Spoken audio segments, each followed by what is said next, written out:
하나님 말씀 같이 나누겠습니다.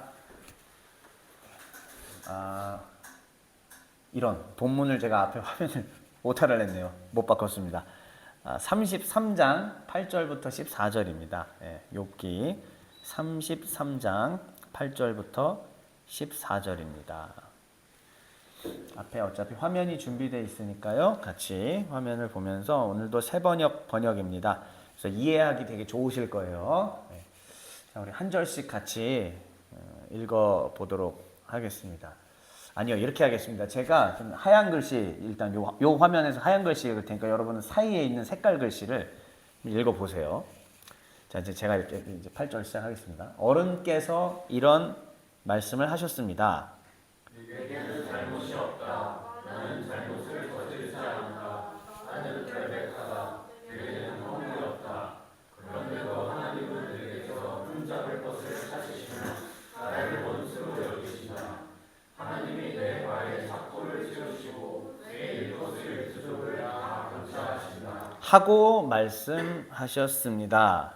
12절입니다. 그러나 내가 욥 어른께 감히 말합니다. 어른은 잘못하셨습니다. 하나님은 어떤 사람보다도 크십니다. 13절도 제가 읽을게요. 그런데 어찌하여 어른께서는 하나님께 불평을 하면서 대드시는 겁니까? 어른께서 하시는 모든 불평에 일일이 대답을 하지 않으신다고 해서 하나님께 원망할 수 있겠습니까? 14절은 같이 읽겠습니다. 사실은 하나님이 말씀을 하시고 또 하신다고 하더라도 사람이 그 말씀에 주의를 기울이지 못할 뿐입니다. 아멘. 오늘 제목입니다. 한번 같이 읽어볼게요. 시작. 모르겠으니까 제발 대답 좀 해주세요. 네, 방금 우리가 읽은 성경 본문 8절부터 14절 엘리후라는 젊은이와 또 욥이라는 어르신 사이에 있었던 대화입니다. 엘리후가 이렇게 얘기하는 거죠. 어른께서 하시는, 그러니까 욥이죠, 어른이. 욥 당신께서 하시는 모든 불평에 일일이 대답을 하지 않으신다고 해서 하나님을 원망할 수 있겠습니까? 라는 정말 별거 아닌 것 같지만 이 안에는 신앙적으로 정말 생각할 게 많아요. 하나님의 주권, 신앙의 주도권, 인간의 기도는 어디까지인가? 인간은 어떤 태도를 취해야 하는가? 그러면 이런 기도는 하지 말아야 하는가? 부터 시작해서 이 질문 안에는 굉장히 우리 신앙의 실존적인 정말 생각할 많은 거리들을 담고 있습니다. 사실 저는 엘리후의 전체 이야기를 좀 오늘 하려고 했기 때문에 본문 분석은 없어요. 그래서 오늘은 지금 이 정도로 본문 얘기를 먼저 서두에 던지고 그리고 그 뒤에 이제 이야기들을 하려고 하는 겁니다. 이 짧은 이야기가 32장부터 37장까지 엘리후 이야기를 다 담을 수는 없죠. 당연히 그럴 수 없습니다. 그런데 우리가 지금 묵상하고 있는 부분들을 또 도와주는 큰 줄기를 또 여러분들한테 잡을 수 있도록 제공하는 것에는 충분함이 있을 듯하고 또 그 이후에도 잘 보세요. 지금 다들 맑고 환하고 깨끗한 얼굴로 이제 앉아 계시는데 어느 순간 20대 초중반 때 저처럼 갑자기 문둥병자로 변하실지 모릅니다. 여러분들. 어느 순간 갑자기 목발을 짚고 다니는 박재엽처럼 변하실 수도 있고 어느 순간 사람들한테 저주받았다고 손가락질 받는 박재엽처럼 되실 수 있어요. 누구도 그럴 수도 있습니다. 우리 한소연 성도님 나는 아니지롱 이런 표정인데 글쎄요. 안 그러길 바라고 정말 행복하게 정말 아름다운 신앙생활 또 인생도 즐겁게 누리시길 바라요. 그런데 모르잖아요. 욥기는 우리에게 계속 그걸 말해주는 거 아닙니까? 모르잖아요. 누가 어떻게 될지 어떻게 알아요? 모른다는 얘기입니다. 아무튼 그래서 이 오늘의 내용 엘리후가 새 친구들과의 대화를 끝내고 엘리후 이야기가 나와서 엘리후가 전해주는 것은 어떤 의미가 있을 것인가? 어떠한 것을 우리에게 가르쳐주고 있을 것인가? 이런 것들을 좀 큼지막하게 생각해 봤으면 좋겠습니다. 자, 우리 다시 한번 이 얘기 해볼게요. 욥기 시리즈의 첫 번째 제목 하나님 솔직히 잘 모르겠습니다 라는 욥의 발언으로 제가 제목을 지었고 그 다음 주는 친구의 대답이었죠. 네가 여지를 남겼겠지. 자, 그럼 욥이 반론을 하는 게 이제 추수감사절 끼고 그 다음 주 내가 여지를 남겼다 치자. 이렇게 내가 여지를 남겼다고? 그래, 치자. 싸울 것 같아. 네, 아까 우리 문 밖에서 김예종 성도가 진정한 성도를 이렇게 구박하고 깔려고 돈 뺏으려고 이렇게 하는 것처럼 있더라고요. 마치 그런 것처럼 그래 어쩌자고 이렇게. 그 다음에 친구가 또 빌닷의 이야기였죠. 지난 시간이. 네가 하나님을 알면 얼마나 안다고. 그리고 난 이후에 저는 또 오늘 네이밍을 굉장히 고민을 많이 했습니다. 이 네이밍이 참 항상 제일 어려워요. 저한테는. 그거 아십니까? 제목이 마지막에 나와요, 되게. 그래서 제가 주보를 늦게 올리는 까닭은 제목을 마지막까지 고민하다가 올려요. 진짜로 제목이 참 쉽지가 않은데 그러다가 고민하는 게 바로 이 제목이었던 거죠. 다시 한번 욥의 발언이었던 겁니다. 그래, 네가 하나님을 알면 얼마나 안다고. 모르겠으니까 제발 대답 좀 해주세요. 하나님한테 따지는 얘기예요, 사실은. 네. 자, 그렇습니다. 오늘 이 이야기가 어떻게 펼쳐질까요? 제가 쭉 건너뛰었던 부분들 욥의 풍자 파트입니다. 빌닷의 이야기 이후에 욥의 풍자 파트가 진행이 됐습니다. 여러분들 아마 묵상하시면서 보신 분들은 있을 거고 안 하신 분들은 못 봤을 거고. 근데 이 욥의 풍자 파트에서 욥의 마지막의 핵심은 뭐냐면 나는 innocent, 난 결백하다. I'm not guilty, 나는 유죄가 아니다. 나 죄 안 졌다. 이거를 정말 당당하고 자신 있게 이야기를 합니다. 그 내용이 바로 우리가 남성 옥목 때 했던 얘기기도 하고 다음 날인 금요기도회 때 여기서 나눴던 말씀이기도 합니다. 그리고 친구들이 어떻게 됐을 것 같아요? 그 욥의 마지막 선언 이후에 번개 맞아요? 비슷해요. 번개를 맞으면 사람이 말을 잃죠. 그렇죠? 번개 맞고 으르르 하는 사람은 없을 거 아니까. 번개 맞고 말을 잃죠. 쓰러질 테니까. 친구들이 말을 잃었습니다. 할 말이 없어졌어요. 그 긴 시간 동안 친구들하고 논쟁을 벌이고 했지만 이제 욥이 강하게 항변하는 겁니다. 나 무죄라고. 나 억울해. 나 죄지지 않았어. 한번 재판정 열어가지고 해봅시다까지 딱 얘기를 하니까 이제 더 이상 친구들이 할 말이 없어진 겁니다. 그 사이에 침묵이 잠시 동안. 물론 이제 성경 글에는 침묵이 나오진 않죠. 그런데 우리가 그 장면을 한번 떠올려 보면 그 사이에 친구들이 이렇게 헐 하고 서로 말을 잃었어요. 무슨 말을 해야 되지? 그냥 이러고 있는 거예요. 근데 이 말이 없어졌잖아요. 사실 욥은 마지막으로 하나님의 법정에서 승부를 치르자고까지 얘기를 한 거예요. 그러면 이 다음 타이밍에 누가 나와야 돼요? 여러분 상식적으로는 누가 나와야 되죠? 이제 하나님 등판하셔야 되죠. 그렇죠? 그러면 32장에 원래는 하나님이 나오셔야 돼요. 근데 우리가 알다시피 욥기에서는 어디에서 하나님이 등장하십니까? 38장에 나오세요. 그러면 32장부터 37장은 누구의 이야기? 엘리후라는 젊은 사람의 이야기가 등장해요. 자, 그러니까 더 이상 말을 잃은 이 상황, 무슨 말을 해야 될지도 모르겠는 상황, 논쟁은 반복되고 제자리 걸음. 그때에 이 침묵 속에서 하나님이 등장하시지 않고 갑자기 엘리후라는 사람이 등장하게 되는 겁니다. 분명히 욥기가 우리에게 엘리후의 이야기를 통해서 그리고 엘리후의 그 말 말고도 엘리후의 등장 자체만으로도 전해주는 메시지가 있으리라고 저는 믿습니다. 여러분들에게 당연히 오늘 이야기해 드리겠습니다. 자, 그렇다면은 복습인데요. 복습은 1분도 안 걸려서 빨리 가겠습니다. 지난 시간에 우리 이런 얘기했죠. 빌닷이 하나님의 절대 주권을 높이는 이야기를 했습니다. 근데 사실은 이 구도를 보시면 하틀리의 이 그 구조를 보시면 아시겠지만 하나님의 절대 주권을 강조해서 얻고자 했던 의도는 뭐예요? 사실은. 그렇지. 욥 너는 내 잘못했다. 인간의 무가치함을 오히려 드러내면서 사실 욥 너는 죄인이고 넌 잘못한 거야. 숨겨진 죄악들이 있겠지. 이 말을 하고 싶어서 하나님을 높이는 거였고 그래서 우리는 지난주에 어떤 결론을 내렸었냐면 변은 익을수록 고개를 숙인다. 다시 말하면 복음의 비밀을 깊이 깨우친 자, 하나님의 은혜를 많이 입은 자일수록 오히려 절대 주권을 들먹거리며 나의 비교 우위임을 나타내지 않고 오히려 자신을 낮춰 상대방으로 하여금 하나님의 주권 가운데 들어갈 수 있도록 하나님의 통치를 받을 수 있도록 섬겨주는 것이 진짜 익은 사람이겠죠. 그래서 우리는 지난주에 바로 그런 이야기를 했습니다. 자, 그러면 바로 오늘 이야기 한번. 오늘은 이런 얘기를 할 거예요. 욥이 무죄를 주장한, 방금 제가 다 이미 얘기한 건데요. 욥이 무죄 주장한 것에 대해서 조금 더 보고, 그리고 엘리후의 이야기를 간단히 보고요. 오늘 제목 모르겠으니 제발 대답 좀 해주세요에 대해서 같이 생각해 보는 시간 갖도록 하겠습니다. 첫 번째입니다. 욥의 무죄 주장입니다. 여러분 이 표를 잠깐 같이 보시면은요.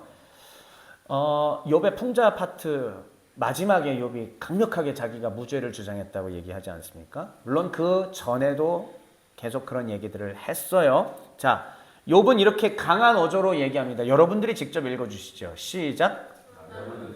그렇죠. 그랬더니 방금 말씀드렸던 것처럼 친구들의 반응은 점점점점점점. 이때 이 침묵마저도 좀 그려낼 수 있었다면, 영화가 아마 저 더 바이블 욥기 편이 있는지 모르겠는데 뭐 있다면은 이걸 그려냈을지는 잘 모르겠어요. 저는 본 적이 없는데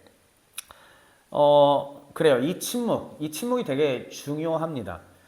이 침묵 속에 사람들의 친구들의 마음 속에는 이제 이런 솔루션밖에 없는 거예요. 이제는 방법이 없다. 욥은 중증 환자다. 욥은 자기 자신이 의롭다, 자기 자신이 옳다라고 생각하고 있는 중증 환자다. 이제 방법은 오직 하나, 뭐밖에 없다. 하늘에서 하나님이 직접 답을 해주시는 것밖에는. 우리가 할 수 있는 건 끝났다. 하나님이 직접 저 영혼을 긍휼히 여기사 치시든지 그 죄를 보여주시든지 고꾸라트리시든지 어떻게 해서라도 하나님이 직접 개입하시는 것밖에 없다. 여러분 저도 사역하면서 참 안 되는 영혼들이 있어요. 정말 아무리 노력해도 안 변하고 안 되고 괴롭게 했던 영혼들이 꽤 있습니다. 근데 그때에 제가 사랑이 부족해서 그런지 이제 내 할 일은 다 했다. 하나님이 하실 것만 기다릴 뿐이라는 말로 했던 적들이 사실 꽤 있습니다.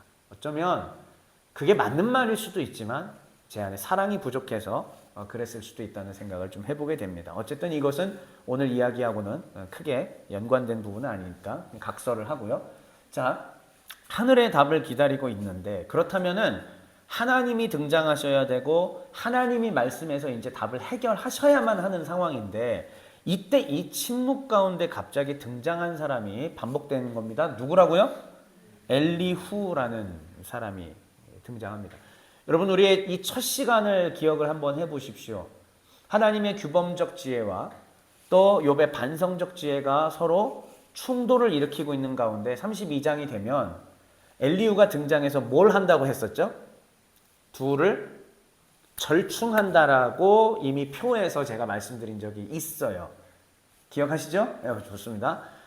하나님께서 이 규범적 지혜, 하나님의 규범적 지혜와 욥이 거기서 따지는 이 반성적 지혜 둘 사이에 절충안이 이루어지는 지점이 바로 이 엘리후의 지점입니다. 그리고 엘리후의 이야기가 끝나고 38장에 이르러서 하나님이 등장하시며 절대 주권자로서의 하나님의 초월적인 지혜가 선포가 되고 이제 그 권위와 권능 가운데 우리는 모든 사람들이 그 안에 무릎 꿇게 되는 것을 목도하게 될 것입니다. 이 내용은 당연히 언제 살필까요? 다음 주. 네, 다음 주에 이 내용을 살피면서 욥기도 그렇게 끝나게 될 것입니다.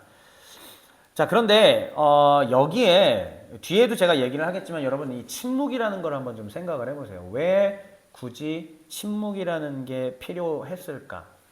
욥이 하나님 앞에 단판을 지으려고 이제 넣은 거거든요. 여러분 법적인 문서가 법원으로부터 나에게 오면은 내가 나 이거 몰라 이렇게 한다고 해서 무시할 수 있나요? 법원의 이름으로 발송한 거라면 받으면 반응을 해야 합니다. 얼마 전에 이제 저희 카카오톡으로 저희 자동차 이제 도로교통공단에서 자동차 검사를 받으라고 검사소 가서 해야 되잖아요. 그거 몇 년에 한 번씩. 왔어요. 처음에는 당연히 보이스피싱 사기인 줄 알고 이렇게 하다가 인터넷 검색을 막 해봤습니다. 그랬더니 아 맞구나. 이거 제대로 된 거 맞구나라는 거를 확인을 했습니다. 자 확인을 했는데 그렇다고 해서도 몰라. 혹시 보이스피싱일지 몰라. 에베베베베베 난 몰라. 이렇게 얘기를 했어요. 그럼 어떻게 되겠습니까 제가? 벌금을 물게 과태료를 물게 돼 있는 거죠. 욥이 하나님한테 딱 그렇게 반응을 했을 때의 그 효력이 마치 법원에서 아니면은 국가의 공식적 기관에서 발송한 것 같은 것처럼 우리는 착각을 할 때가 좀 있는 것 같아요. 무슨 얘기냐? 우리의 기도가 우리가 하나님 앞에 드리는 말씀에 대해서 하나님은 즉각적으로 반응하셔야 되고 하나님이 바로 대답 안 하시면 안 되는 것처럼 막 이렇게 내 이야기를 어떻게 안 들으시 이런 경험 없으십니까? 전 있어서 저는 그런 적이 많거든요. 그런데 여기에서의 침묵이라고 하는 게 왜 중요한 거냐면 하나님은 그 누구도 하나님한테 법원의 이름으로도 하나님께 감히 영장을 발부할 수가 없다는 얘기예요. 욥기의 이 엘리후의 등장 직전의 이 침묵은 우리에게 이걸 가르쳐 주는 겁니다. 하나님께는 누구도 영장을 발부할 수가 없다. 민주주의 사회 속에서는 이거는 무소불위의 권력으로서 당연히 불합리하고 잘못된 것이죠. 그런데 하나님 나라라는 관점의 모든 만물을 지으시고 주관하시는 하나님 입장에서는 사실상 무소불위의 권한을 가지십니다. 우리가 이걸 받아들이는 것에 대한 정도의 차이와 이런 것들에 있어서 문제가 있고 힘듦이 있고 고민이 있을 뿐인 거지 분명한 사실은 성경은 하나님께는 영장을 발부할 수가 없다. 절대 권력을 가지고 있다. 마치 영국 여왕은 그 여권이 없는 거 아시죠? 전 세계 어디든 다 갈 수 있고 그 영국 여왕 이제 여왕 돌아가셨죠? 참 이제 찰스 3세입니다. 예. 저기 패스포트도 없고 운전면허증도 없는 거 아세요? 예. 절대적 권한자라는 거죠. 근데 그거에 이상의 권한을 가진 분이 사실 누구다? 하나님이라는 거예요. 우리는 어쩌면 이제 왕정이 벗어진 지 100년이 되는 사회 속에서 살면서 당연히 국가의 권력은 국민에게 있다는 이 체제 속에 살면서 왕권이라는 개념은 너무나 옛날 막연한 것처럼 생각할 때가 있는 듯해요. 그런데 우리 성경을 통해서 왕권을 이해해야 합니다. 당연히 우리 사회는 왕권으로 복고되지는 않을 거예요. 마치 이제 나폴레옹 시대 때처럼 왕정 복고 이런 일은 일어나지 않아요. 그러나 분명한 것은 우리가 이 땅의 민주주의 사회를 살아가면서도 하나님 나라라는 왕정 통치, 하나님의 절대 왕정의 통치를 받는 동시에 이것을 살아가야 된다는 것을 우리가 기억할 필요가 있다는 겁니다. 자, 다시요. 이 침묵은 우리에게 주는 메시지가 뭐냐? 이 요지는 물론 내가 하나님 앞에 때를 쓰면 하나님이 응답하시기도 하지만 그렇다고 잘 들으세요. 나한테 끌려다니시는 분이 아니십니다. 하나님은. 다시요. 하나님은 나한테 끌려다니는 분이 아니에요. 우리가 기도원에 가서 때를 쓰고 또 산기도하러 가서 산에 가서 때를 쓰고 금식도 하고 많은 것들을 종교생활들을 하나님 앞에 뭐 간구하고 때 쓰는 거 하죠. 그런데 중요한 것 하나님은 나한테 끌려다니시는 분이 아니라는 인식의 전환이 가장 중요합니다. 그게 가장 급선무예요. 내가 어떻게 40일을 금식하고 했는데 이 능력을 나에게 안 주셔? 내가 40일 금식 기도했는데 왜 내 우리 가족, 내 부모님의 암이 안 고쳐져? 내 남편의 암이 왜 안 낫는 거야? 슬퍼요. 너무 안타깝고 손잡아주고 기도를 합니다. 하지만 그런데 이것을 통해서 가장 중요한 것은 하나님은 내가 아무리 40일 금식 기도하고 뭘 한다 할지라도 나한테 끌려다니는 분이 아니라는 거예요. 자, 그러면서 엘리후의 이야기는 여기에 하나 더 되는 게 있습니다. 또 이런 것도 이 침묵 속에는 이런 것도 드러내는 거고요. 그 다음에 엘리후의 발언의 또 특징이 뭐냐면 하나님의 주권을 강하게 드러내는 발언들이 32장부터 37장에 계속 나와요. 친구들의 말과 사실 다를 바가 없어요. 근데 엘리후가 왜 절충이냐? 욥에 대해서 친구들은 뭐라고 얘기했죠? 욥을? 죄인이다. 그래서 이런 거다라고 했잖아요. 근데 왜 절충이냐면 엘리후는 조금 달라요. 고난은 꼭 죄 때문은 아니다. 요런 얘기를 해주는 거죠, 엘리야가. 욥을 위로해 주기도 합니다. 자, 하나님의 절대 주권을 높이면서 사람을 위로하는 절충적인 신앙. 멋있죠? 좋죠? 절대적인 것 같죠? 자, 이제 이러한 것을 기억하시면서 오늘 엘리후 이야기를 한번 더 보죠. 엘리후 이야기 간단하게 이 표에서 설명을 좀 드릴게요. 32장 1절부터 5절에 엘리후가 등장합니다. 그리고 엘리후가 화를 냅니다. 왜 화를 낼까요? 첫째, 이 새 친구분들, 이분들도 노인이잖아요. 나이 많은 분들이죠. 새 친구분들이 욥을 계속 설득하려고 하지만은 지혜가 없어. 그리고 욥에 대해서도 화가 나는 거죠. 자꾸만 자기를 나는 유죄가 아니다. 난 무죄하다라고 우기기만 하고 있는 것처럼 보이는 거죠. 그런데 엘리후가 봤을 때는 욥과 친구들의 대화 속에서 욥은 이미 많은 죄를 짓고 있었다. 이게 엘리후의 판단이에요. 그 이전까지는 의인이었는데 친구들과 대화하면서 욥에 숨겨졌던 죄악들이 많이 나타나게 되었다라는 얘기입니다. 자, 그러면 이 엘리후 이야기의 특징을 조금 더 구체적으로 이 화면을 통해서 확인하죠. 첫 번째는 이거예요. 새 친구와 욥 사이에 중재자로서의 엘리후의 기능을 합니다. 제가 말씀드렸던 규범적 지혜와 반성적 지혜의 절충입니다. 두 번째는요, 욥의 실수를 지적합니다. 방금 얘기했던 겁니다. 자, 이 얘기를 들어보세요. 욥이여, 어르신, 당신은 무죄한 것이 맞습니다. 하나님은 고난을 주실 때에 꼭 죄 때문만 주시는 것은 아닙니다. 그런데 친구들과 논쟁하시는 사이에 화를 너무 많이 내시네요. 이름 말은 없는데 이걸 파헤쳐보면 이런 거예요. 왜 그러면은 당신은 화를 내실까요?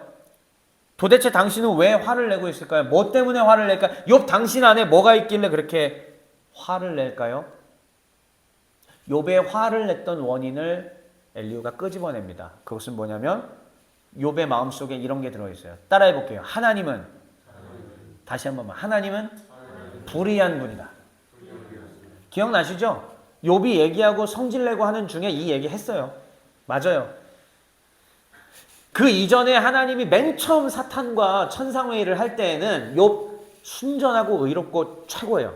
그런데 시간이 지나 이 친구들과의 대화와 논쟁 속에서 드러난 것은 욥의 마음속에 하나님은 불의한 분이라는 생각이 가득 차 있다라는 것. 이거를 발견하게 된 거죠. 아, 결국은 욥도 완전한 사람일 수는 없다라는 것이 여기서 하나 드러나게 된 겁니다. 자, 욥의 실수를 지적했고요. 세 번째는 이제 독자들의 의문을 해소시켜 주는 기능을 엘리후 얘기가 해요. 욥기, 자, 일평생 신앙생활하면서 우리 정성도님이 몇 주 전에 얘기했던 것 같은데 일평생 신앙생활하고 욥기를 봤지만 이해됐던 적이 없습니다라고 얘기해요. 욥기는 그래요. 읽다 보면 이해가 잘 안 되고 무슨 말을 하려고 하는지도 잘 모르겠고 의문투성이 하고 나면 오히려 더 머리에 물음표 100만 개만 떠 있는 이런 상황이 됩니다. 자, 일단은 읽어오면서 독자들의 마음속에 들었던 의문은 뭐냐면은 이거예요. 욥에 대한 의문이 생긴 거죠.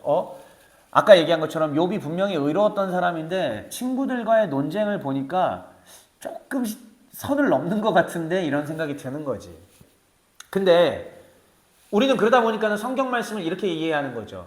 분명히 맨 앞에 서두에 하나님이 욥을 의롭다 했으니까 욥을 나쁘게 봐서는 안 돼라는 고정관념이 돼 있는 거예요. 그러니까 자꾸만 이미 고정관념과 선입견을 가진 상태에서 성경을 읽다 보니까는 그런 일들이 벌어지는데, 자, 독자들이 근데 감정적으로 불편함을, 우리가 읽다가 불편함을 느끼는 까닭은 뭐냐? 욥이 선을 넘는 것 같거든. 선을 넘었을까요? 안 넘었을까요? 넘었어요. 분명히 선 넘었어요. 그러니까는 처음엔 좋았지만은 가면 갈수록 오냐 해졌더니 점이 가경인 거지. 그런데 여기서 엘리후가 분명하게 얘기해 주는 거죠. 당신은 하나님을 불의한 분이라고 했습니다. 처음엔 괜찮았는데 시간 가면 갈수록 당신이 지금 하는 것들은 너무 좀 선을 넘고 지나친 바가 있네요. 이 말에 독자들의 의문이 해소가 돼요. 이제 중요한 것은 두 번째입니다.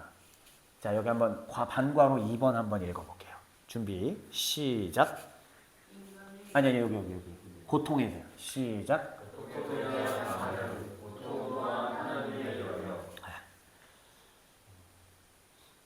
이게 지금 제가 뭐 본문 하나도 짧게 얘기를 할 수는 없고 사실 엘리후 전체를 다 봐야만 하는 부분인데, 그래서 아까 성경을 읽은 것 갖고는 해결이 안 된다고 얘기를 한 거예요. 전체를 봐야 돼요. 그런데 엘리후의 이야기를 자세히 들여다보다 보면은 뭐를 발견할 수 있냐면, 결국은 이러한 고통마저도 하나님의 통치 영역 가운데 있다라는 이 개념을 이 32장 이후부터 드디어 드러내더라라는 겁니다. 친구들과 욥은 계속 뭐 갖고 싸웠냐면, 나는 죄진 적 없다. 아니다, 네가 죄진 거다. 난 죄진 적 없다니까. 네가 죄를 적겠지. 숨겨진 게 있겠지. 죄진 적 없어. 하나님은 불의한 분이야. 그냥 이거 갖고 계속 어린이들 싸우듯이 이렇게 싸웠던 건데, 절충하는 엘리후의 이 지점에 왔을 때 비로소 하나님은 고통이라는 것도 자신의 주권 영역 안에 넣어서 사용하시는 분이다라는 것을 눈치를 챌 수 있게 되는 겁니다. 다시요. 고통 또한 하나님의 통치 영역 안에 있습니다. 지금 우리가 살아가면서 겪는 일들, 제가 지난 20년 동안 겪어왔던 수많은 질병들, 이제는 막 다 해방되고 있지만 또 하나님의 은혜로 지금 해방되고 있잖아요. 근데 20년 동안 도저히 이유를 알 수 없이 계속 왜 이 어리디 어리고 젊고 정말 하나님 나라를 위해서 뭔가 하려는 의지로 가득 차 있는 이 젊은이를 왜 계속 병 가운데 가두어 두시고 아무것도 못하게 하시는가라는 원망과 불평의 세월들이 제 안에 가득했었습니다. 그런데 분명한 사실은 엘리후 지점부터 이제 고통마저도 하나님의 통치 영역 안에 있다는 것을 인정하게끔 만드는 거죠. 만약에 아브라함이 이렇게 해서 복받았다라는 얘기를 읽는다면, 시편에서 이렇게 해가지고 무병장수하고 복받았다라는 이야기를 듣는다면, 또 예수 그리스도를 믿고 우리가 뭐 이런 주님의 십자가를 생각한다면 거기에서는 이런 인생의 문제는 사실 해결되지 않을 거예요. 그 부분들만 성경을 읽고 그 부분들만 묵상하고 거기에 대해서만 말씀을 듣는다면 사실 해결이 되지 않을 수 있습니다. 그러나 이 시가서 지혜서의 욥기, 그중에 엘리후의 이 지점에서의 발언은 드디어 우리로 하여금 고통마저도 하나님의 컨트롤 가운데 있다. out of control이 아니라 하나님의 컨트롤 가운데 있다라는 것을 우리 가운데 가르쳐 주고 있는 겁니다. 그러면 자연스럽게 뭐가 강화가 될까요? 고통마저도 하나님의 통치에 있다면 하나님의 절대 주권이 강화가 되는 거죠. 그러면서 엘리후는 하나님의 절대적인 주권을 굉장히 강력하게 이야기를 합니다. 그 메시지 자체도, 엘리후의 이야기 자체도 그렇지만 아까 제가 무슨 말씀드렸죠? 엘리후 이야기의 존재 자체만으로도 하나님의 주권이 강화된다라는 말 기억하시나요? 슬쩍 제가 하고 지나갔는데 조금 전에. 왜냐? 욥이 하나님 앞에 강력하게 따진 이후에 하나님이 침묵하셨다라는 것. 제가 아까 침묵 얘기 계속 했잖아요. 하나님이 침묵하셨다라는 것 자체가 나는 너희들에게 끌려다니는 여호와가 아니다라는 얘기예요. 아무리 고통 앞에서 울부짖는 인간이 있다 할지라도 하나님은 그 앞에서 끌려다니시지는 않습니다.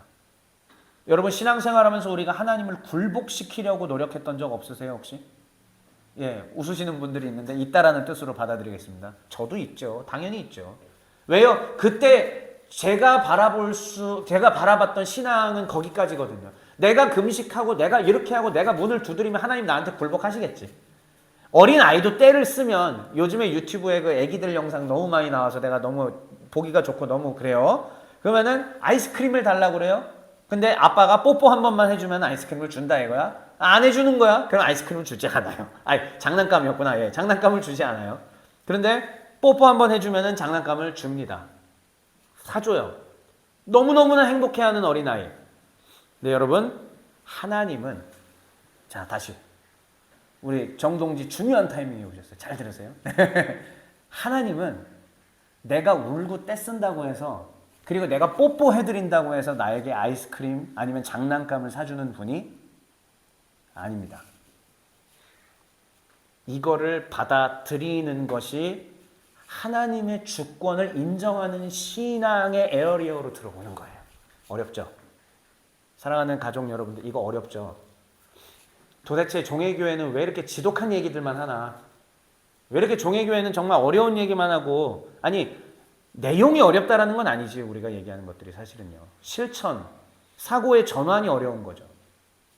다 아마 알아들으실걸요? 받아들이실걸요? 근데 이걸 진짜로 한다는 것, 이 생각을 바꾸는 게 어려운 거죠.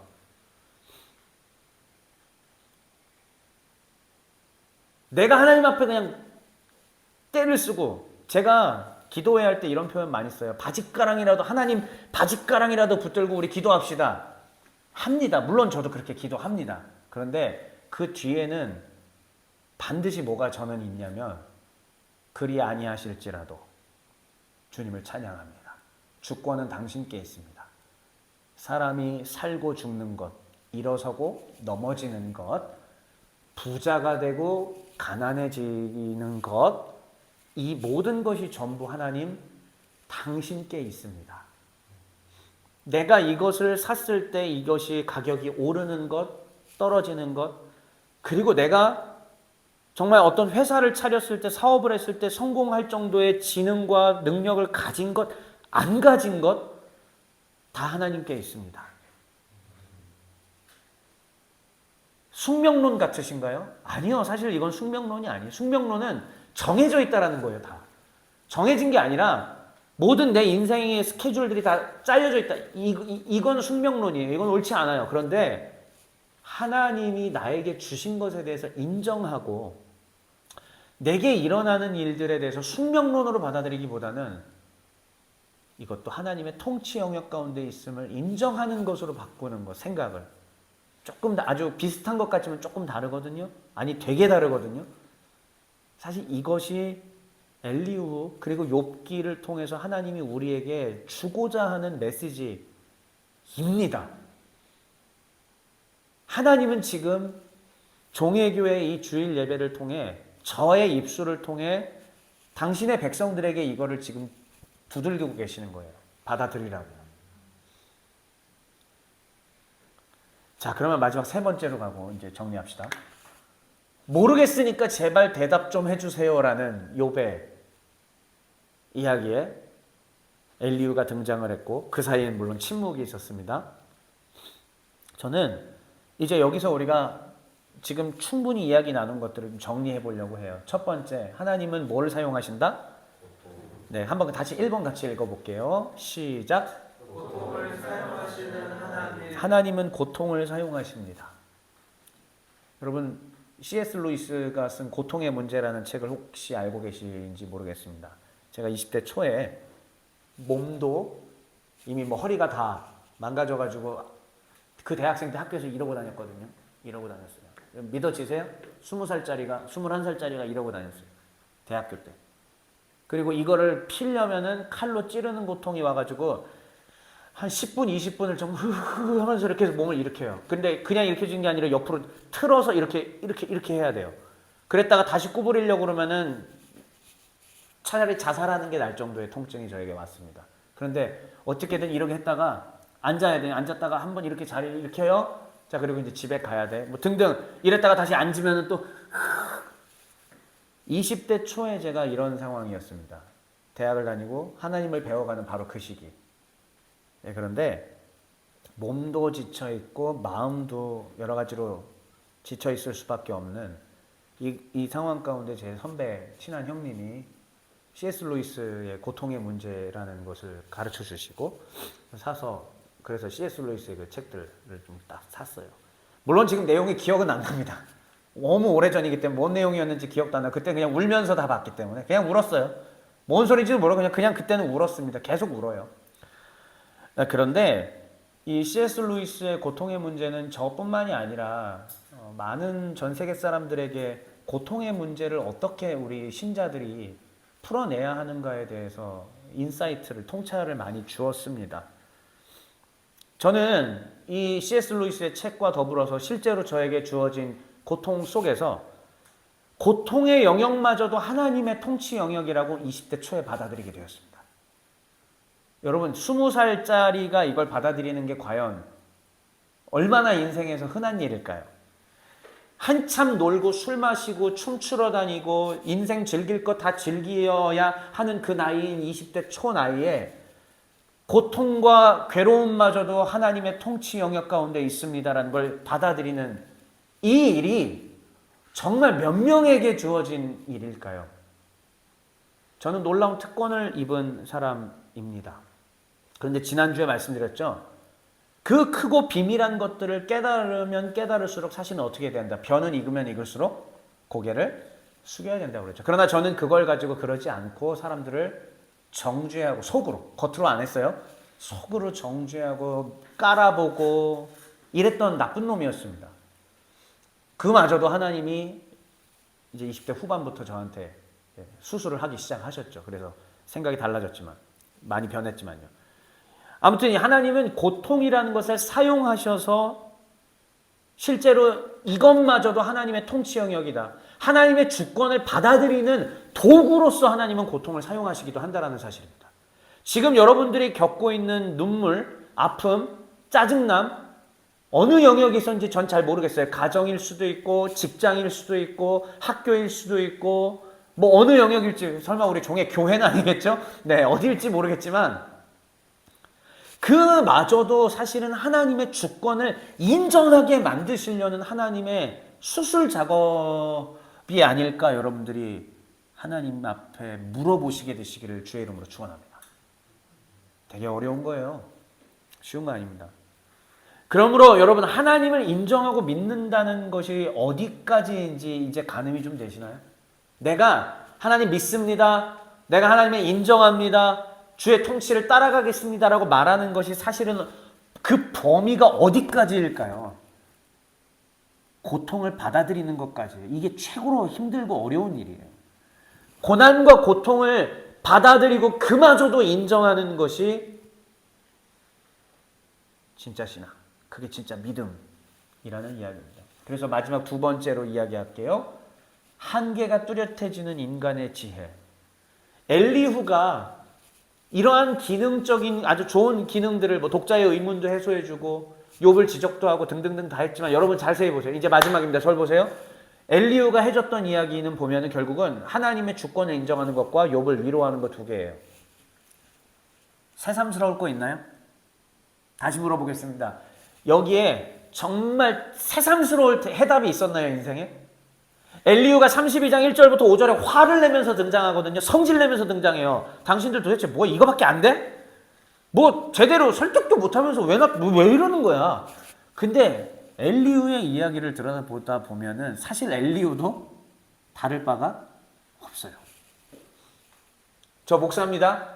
제가 뭔가를 여러분들한테 인생의 문제를 상담하고 설명한다고 해서 딱히 뭐가 의학될 것 같으세요?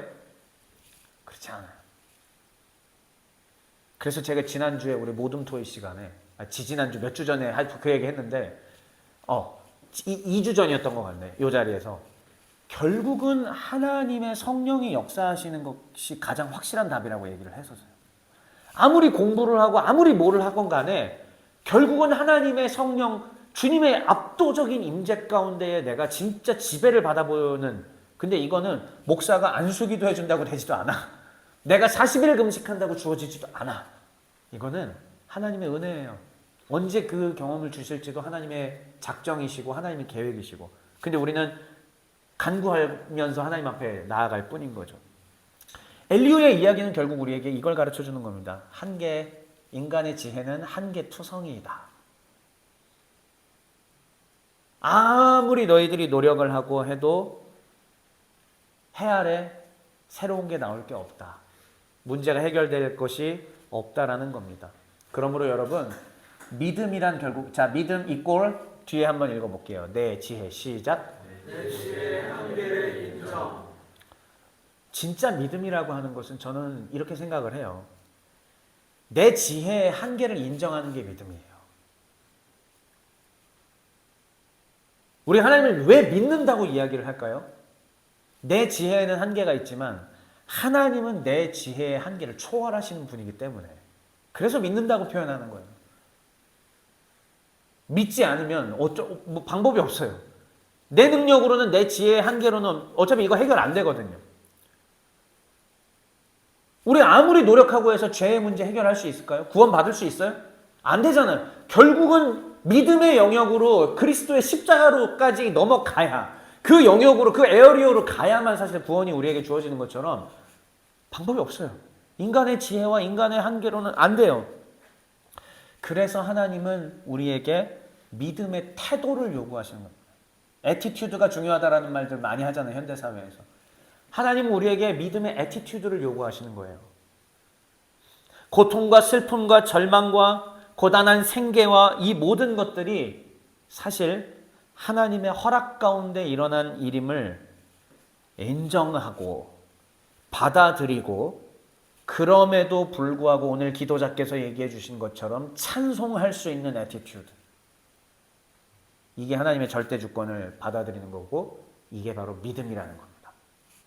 이제 마지막으로 메시지 전하고 마칩시다. 읽어볼게요. 시작. 하나님에 대한 이해의 지평이 넓어지고 계십니까? 저는 한계가 뚜렷해서 하나님 믿으랍니다.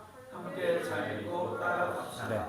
이건 제 신앙 고백입니다. 저는 제 한계를 정확히 이해하고 있고 아무리 노력해도 제가 안 된다라는 걸 알고 있기 때문에 제 스스로 구원받을 길도 없다는 것도 잘 알고 있고 그래서 제 리미터를 해제하실 수 있는 하나님을 그냥 믿으랍니다. 제 스스로는 이 리미터를 넘을 수가 없습니다. 하나님은 넘기실 수 있습니다. 그래서 저는 하나님을 믿음으로 주님의 믿음 안에서 인생을 살아가 보려고 합니다. 바라옵기는 종의 가족 여러분들도 하나님을 믿음으로 한계를 넘어서 살아가게 되시길 주의 이름으로 축원합니다. 함께 잘 믿고 따라갑시다. 그 은혜가 우리 모두에게 있으시길 주의 이름으로 축원합니다.